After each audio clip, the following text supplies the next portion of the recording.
অর্থগত দিক থেকে বাংলা শব্দকে 3 ভাগে ভাগ করা যায়। সেগুলি হলো 1 যৌগিক শব্দ, 2 রূঢ় শব্দ বা রূঢ়ি শব্দ এবং 3 যোগ রূঢ় শব্দ। 3টে শব্দ নিয়ে তৈরি হয়েছে শব্দের অর্থগত শ্রেণীবিভাগ। প্রথমটি হলো যৌগিক শব্দ। যৌগিক শব্দ কাকে বলে? যেসব শব্দের ব্যুৎপত্তিগত অর্থ ও ব্যবহারিক অর্থ বা প্রচলিত অর্থ এক ও অভিন্ন, সেই সকল শব্দকে যৌগিক শব্দ বলা হয়।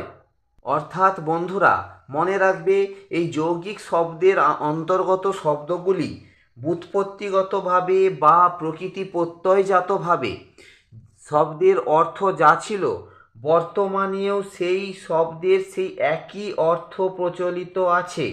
তাই এই জাতীয় শব্দকে যৌগিক শব্দ বলা হয়।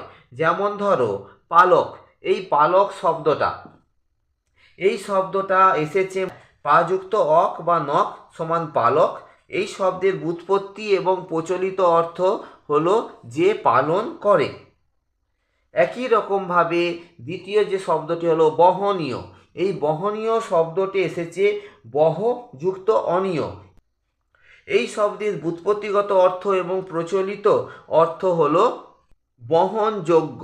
এই বহনযোগ্য হলো একই অর্থ। তারপর আসছে দাতা। দাতা শব্দটি বন্ধুরা দা যুক্ত তৃণ বা তা থেকে এসেছে দাতা শব্দটি। এর ব্যুৎপত্তিগত ও প্রচলিত অর্থ হলো যে ব্যক্তি দান করে সেই হলো দাতা। তারপর আসছে মাস্টারি। মাস্টারি শব্দটি এসেছে মাস্টার যুক্ত ই। এ শব্দের ব্যুৎপত্তিগত ও প্রচলিত অর্থ হলো শিক্ষকের বৃত্তি। তারপর আসছে পাণ্ডব। পাণ্ডব শব্দটি হলো পাণ্ডু যুক্ত স্ন সমান পাণ্ডব। এই শব্দটির ব্যুৎপত্তিগত ও প্রচলিত অর্থ হলো পাণ্ডু রাজার পুত্র পাণ্ডব। তাহলে বন্ধুরা আমরা জানলাম যে ব্যুৎপত্তিগত বা প্রকৃতি প্রত্যয়জাত শব্দ ও বর্তমানে ব্যবহারিক বা প্রচলিত শব্দের অর্থ যখন অপরিবর্তিত থাকে তখন সেগুলি যৌগিক শব্দ হবে।